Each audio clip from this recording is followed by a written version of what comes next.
decido seguirle a Él.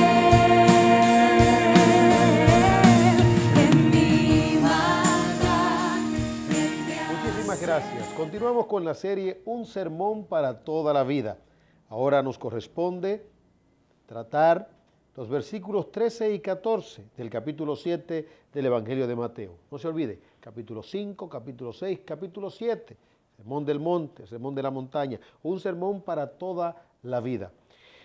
Muchos piensan que la gracia es entre en todos, y en efecto, todos pueden entrar, pero bajo las regulaciones o normas establecidas por el gran Salvador, el Señor Jesucristo. Es difícil, en efecto, dice que para que un rico entre al reino de los cielos, debe desprenderse de la riqueza. Y alguien dirá, ¿y en qué sentido? Bueno, en el corazón, porque nadie puede servir a dos señores. Usualmente el rico tiene la riqueza como un señor, como un Dios. En ese sentido, no necesariamente tendría un rico que desprenderse, aunque hubo tiempos en donde ricos se desprendieron de todo cuanto poseían y se dedicaron a la vida monástica. Pero el Señor no está hablando de esto. El Señor está hablando de la necesidad de tenerlo a Él solo como Dios. Pero no es fácil desde el punto de vista humano. Es más, imposible desde el punto de vista humano. Pero lo que es imposible para los hombres, para Dios es posible. Un rico cristiano no es una contradicción. Un rico cristiano es un rico en buenas obras. Así dice Pablo cuando escribe su carta al joven pastor Timoteo. Pero también alguien pudiera tener apegamiento a una relación amorosa y legítima. Y bueno, para poder entrar al reino no puede entrar con ese paquete. El Señor establece la necesidad del desprendimiento. Sácate el ojo, córtate la mano. Ojo derecho, mano derecha. En otras palabras, tiene que dejar el pecado. Para entrar al reino se debe de ser consistente. Si entregaste tu vida a Cristo, que murió por tus pecados, no puede continuar en pecado. A esto se le llama una vida de santidad. Vida de santidad como evidencia de salvación. Tenéis como fruto la santificación y finalmente, dice Pablo en Romanos capítulo 6, la vida eterna. El Señor aquí pareciera como si tuviese un lenguaje de ley, pero no. Señor, es gracia por donde quiera.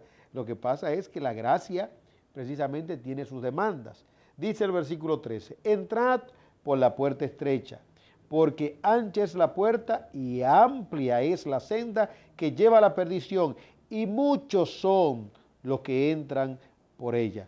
Bueno, aquí está estableciendo ya una demarcación. La puerta estrecha, entran pocos. La puerta ancha, entran muchos. En otras palabras, esa puerta estrecha es la puerta de las demandas del reino. En efecto, el Señor dice, mi yugo es fácil y ligera es mi carga. Y dice Juan que sus mandamientos no son gravosos. Sí, Él nos da la gracia y la fuerza para que esos mandamientos no sean gravosos y para que su carga no sea pesada. Es decir, un hombre sin la gracia de Dios no puede vivir a la luz de las demandas de Dios o las demandas del reino. Entrar por la puerta estrecha significa precisamente renunciar, una renunciación a la vida misma. El Señor dice que para poder ser su discípulo hay que morir al ego, hay que morir al pecado. Y no es fácil. Alguien podría entregarle una parte de su vida a Dios, pero Dios dice, no es una parte, es la vida plena, es la vida completa. Dios no acepta una vida a media, sino una vida completa. Versículo 14, porque estrecha es la puerta y angosta la senda que lleva a la vida, y pocos son los que la hallan. Interesante esto. Hay un costo que pagar, pero hay una gran bendición que se nos da a cambio. Dice el pasaje, pocos son los que la hallan. ¿El qué? Bueno, dice el texto, la vida, que lleva a la vida. ¿Y a cuál vida? A la vida eterna, a la vida verdadera, a la vida abundante que Dios da. Ese trueque realmente es maravilloso. Sale ganando el hombre. Lógicamente que Dios recibe la gloria. Se puede decir ganar, ganar, ¿verdad? Aquí también. Usted renuncia por causa de Dios y Dios jamás defraudará a todo aquel que ha decidido honrarle aquí, porque Él honra a los que le honran. Estrecha es la puerta, en efecto. Angosto es el camino, angosta es la senda, en efecto también. Pero el resultado final es la vida. Ahora, esta vida aquí es efímera. Esta vida aquí es corta. Es decir, que este camino, aunque es estrecho, no es largo. Es corto. Lleva la vida. Y quiero decir algo más. En este camino no andamos solos. Andamos con Dios, el dador de la vida. Por eso vale la pena seguirlo. No escuche usted canto de sirena en el sentido de que usted puede tener a Dios y puede tener al mundo. Si Jehová es Dios, seguidle. Si Baal es Dios, seguid a Baal. El que sea santo, santifíquese más.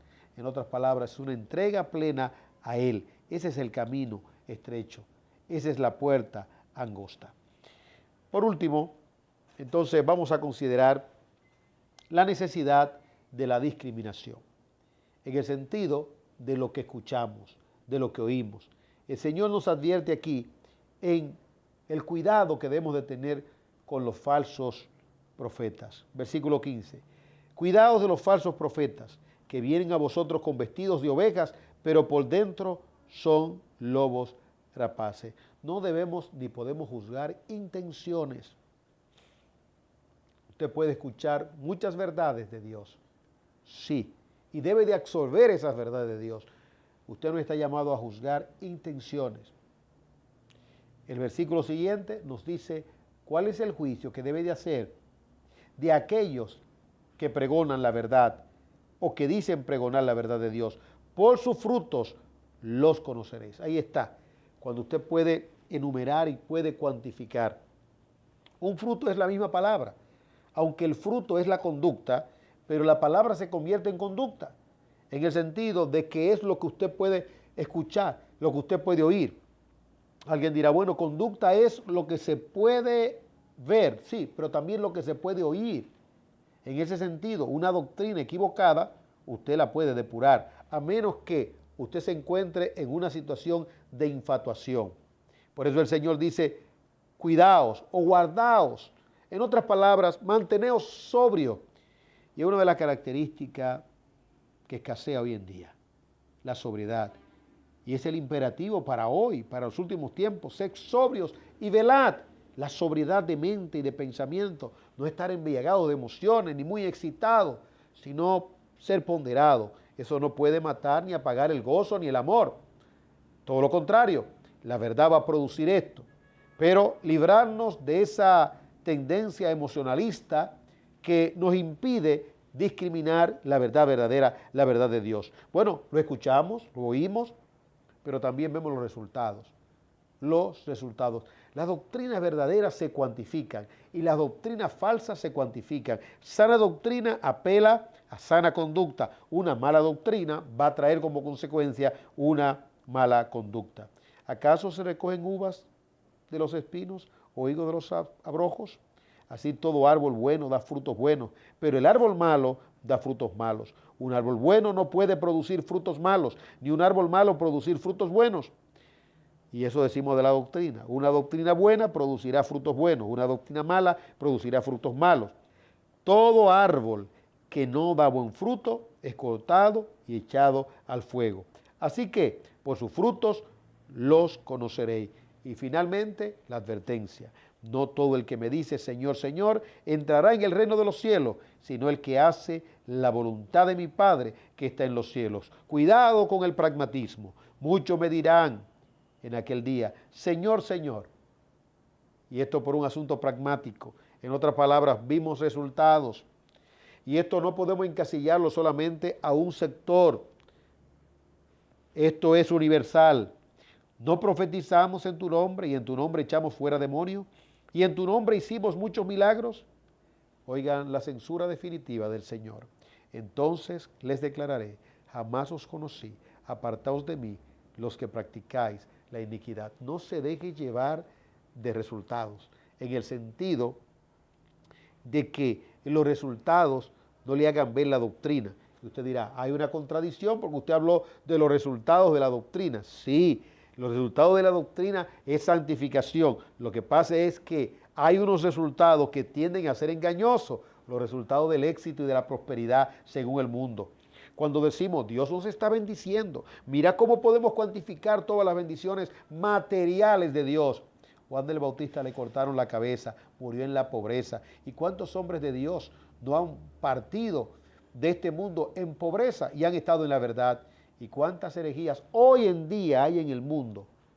Usted la puede enumerar, no solamente dentro del sector cristiano, sino dentro del mundo pagano, que tienen prosperidad económica y que manifiestan una paz relativa. La mejor manera de evaluar la verdad es por sí misma. Si la verdad por la verdad por lo que Dios dice, la voluntad de Dios. Dice aquí, jamás os conocí, apartaos de mí, los que practicáis la iniquidad. Que Dios nos libre y que podamos siempre apelar a la verdad y asirnos de la verdad de una vez y para siempre. No se pierda la parte final de la serie, o de esta vista panorámica de la serie, un sermón para toda la vida. Cuán alto y santo es su proceder, su amor no cambia, por gracia nos salva. Centro Educativo de la Gracia, una familia de gracia, levantando una generación de líderes, con pensamiento crítico, con capacidad para discriminar, aprobando lo bueno y rechazando lo malo, enseñando los saberes desde la perspectiva de la verdad de Dios hasta encontrar la excelencia. Centro Educativo de la Gracia, una familia de gracia. Avenida San Vicente de Paúl, número 19, Almarrosa Segunda. Y en la autopista de San Isidro frente a la zona franca a 300 metros de la base aérea. Teléfonos 809-788-4662 y 809-596-1791. Exaltemos la nobleza del Señor. Exaltamos, alabamos la nobleza de nuestro Dios. Bueno, ya en la parte final de esta panorámica del Sermón de la Montaña, hemos visto una panorámica de pues todo el sermón, capítulo 5, capítulo 6 y capítulo 7. Finalmente el Señor apela a la voluntad de Dios. Los falsos profetas se pueden conocer por los frutos. Aquellos que no andan conforme a la voluntad de Dios, a la ley y al testimonio. Viven a la luz de su conveniencia en lugar de andar en el temor de Dios. Por tanto, cualquiera que oye estas palabras mías, y ese es el punto, y las pone en práctica, será semejante a un hombre sabio que edificó su casa sobre la roca. Y cayó la lluvia, vinieron los torrentes, soplaron los vientos y azotaron aquella casa, pero no se cayó, porque había sido fundada sobre la roca. Eso es, fundado sobre la verdad de Dios, sobre la voluntad de Dios. Y todo el que oye estas palabras, porque el problema no es oír, y no las pone en práctica, en otras palabras es un oidor olvidadizo, será semejante a un hombre insensato que edificó su casa sobre la arena. Y cayó la lluvia, vinieron los torrentes, soplaron los vientos y azotaron sobre aquella casa, y cayó, y grande fue su destrucción. Y concluye Mateo. Cuando Jesús terminó estas palabras, las multitudes se admiraban de su doctrina, porque les enseñaba como uno que tiene autoridad y no como sus escribas. El mensaje final es tener este sermón como enunciado de vida, misión, visión, perspectiva, valores, si se quiere. Aquí está todo en este sermón de la montaña. 3 capítulos maravillosos para vivir de manera balanceada, equilibrada. Me uno al doctor Martin Lloyd Jones cuando dice, nada es ridículo aquí. Y lo que pudiera parecer ridículo, entonces debemos contextualizarlo. porque el Señor nunca es ridículo. Nada más balanceado que el consejo de Dios. La palabra de Dios es equilibrada. La palabra de Dios es balanceada. Nos hace ser dichosos y felices.